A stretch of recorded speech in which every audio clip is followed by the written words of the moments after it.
ಏನು ಹೇಳ್ತಿದ್ಯಾ ನೀನು? ಊರು ತುಂಬ ಇದೇ ಸುದ್ದಿ. ಎಲ್ಲರೂ ನಿನ್ನ ಮಗಳು ಸನೇ ಮಾತಾಡ್ತಾ ಇದ್ದಾರೆ. ಇಲ್ಲಿ ನೋಡಿ, ನನ್ನ ಮಗಳ ಬಗ್ಗೆ ಹಂಗೆಲ್ಲ ಹೇಳ್ಬೇಡಿ. ಇಲ್ಲ ಪುಟ್ಟಕ್ಕ, ನಿನ್ನೆ ಅದು ಯಾರು ಕಣ್ಗೋ ಕಾಣಿಸ್ಕೊಂಡ್ಲಂತೆ. ಪುಟ್ಟಕ್ಕ, ನಿನ್ನ ಮಗಳು ಸತ್ರು ಊರು ಬಿಟ್ಟೋಗೋ ಮನಸ್ಸೇ ಇಲ್ಲ ಅನಿಸ್ತದೆ. ಅದಕ್ಕೆ ಮುಕ್ತಿ ತಗೊಳ್ದಲೆ ವಾಪಸ್ ಬಂದವಳೆ. ವಿಷಯ ಗೊತ್ತಾಗಿದ್ದ ತಕ್ಷಣ ನಿಮ್ಗೆ ಹೇಳಮ್ಮ ಅಂತ ಬಂದ್ವಿ. ನಾವಿನ್ ಬರ್ತೀವಿ ಪುಟ್ಟಕ್ಕ.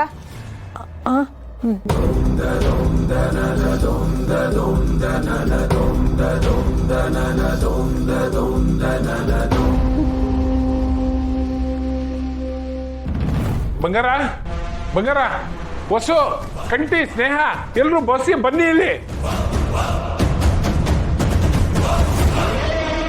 ಯೋನ್ರಿ,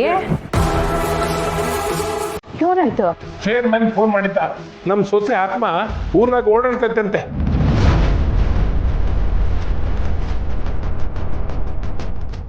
ಊರ್ ತುಂಬ ಇದೇ ಸುದ್ದಿ.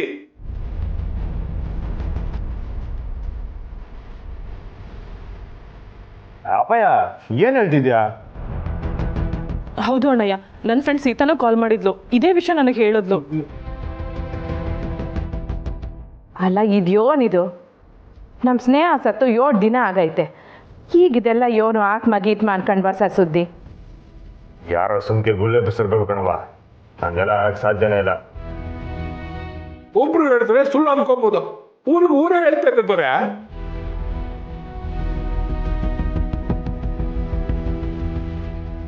ಈ ಇಸಿಯಕ್ಕೆ ಯೋನು ಹೇಳ್ಬೇಕು ಅಂತ ತಿಳಿತಿಲ್ಲ ನನಗೆ.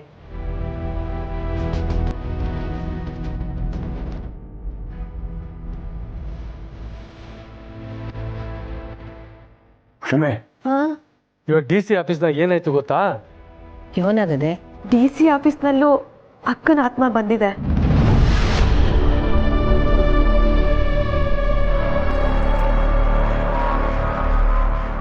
ಯೋನಯ್ಯ ಹೇಳ್ತಿದ್ಯಾ? ಸ್ನೇಹನ ಆತ್ಮ ನನ್ನ ಜೊತೆ ಮಾತಾಡ್ತು. ಹಳೆ ಫೈಲೆಲ್ಲ ಓಪನ್ ಮಾಡಿಸಿ ಜನಗಳಿಗೆ ನ್ಯಾಯ ಕೊಡಿಸ್ಲಿಲ್ಲ ಅಂದ್ರೆ ಎಲ್ಲರನ್ನು ಸಾಯಿಸ್ತೀನಿ ಅಂತ DC ಮೇಡಮ್ ಆತ್ಮನೇ ಹೇಳ್ತು.